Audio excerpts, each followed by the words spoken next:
هو يديكو جانتي كفايدين يدعوا هلكن كسلام برنامج كان عيده horta waxaan halka ku salaamayaa dhammaan ummadda muslimiinta oo dhan meel kasta ay joogaan waxa leeyahay ciid wanaagsan kullu caam wa antum bi khayr baan leeyahay ilaahay ciida iyo ciida kale oo badan hayna gaarsiiyo waxaan leeyahay muslimiinta dhibaataysan ilaahay dhibaatada ka dulqaado innagana waxaan ilaahay nooga rajaynayaa bashashii barwaaqo iyo ciida kale oo badan waxaan halka ka salaamayaa abuurtayda waan ka salaamayaa hooyaday maan ka salaamayaa waxaan salaamayaa dhammaan asxaabtayda dal iyo dibad waan salaamayaa waxaan salaamayaa saaxiibaday igu qaaliya oo aad u jecelahay marna walaashaya Yasmiin Axmed hooyadu mar walba igala qayb qaadato markaan hawl iyo waxaan ku leeyahay shaqo leenahay mar walba igala taagan aad baan u salaamayaa waxaan kaloo salaamayaa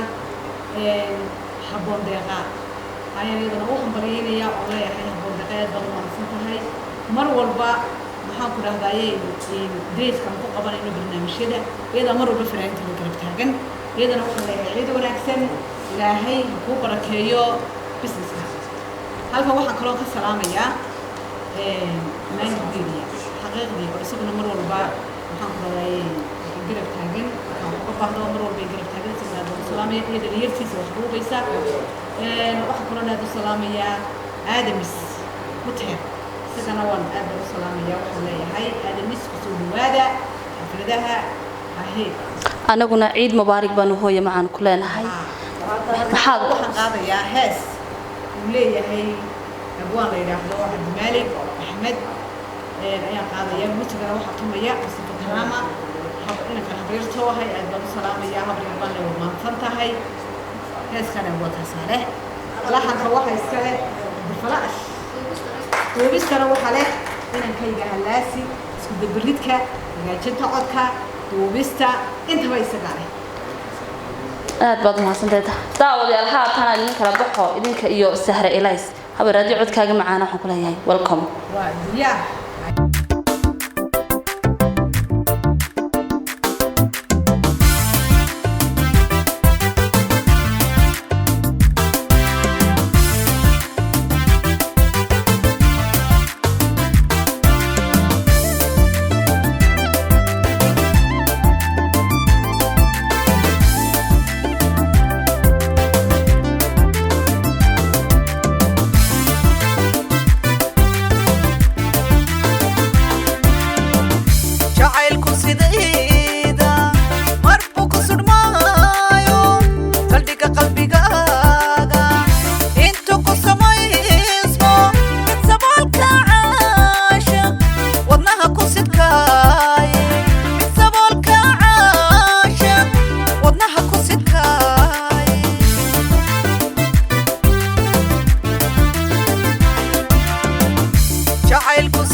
عشق الصبي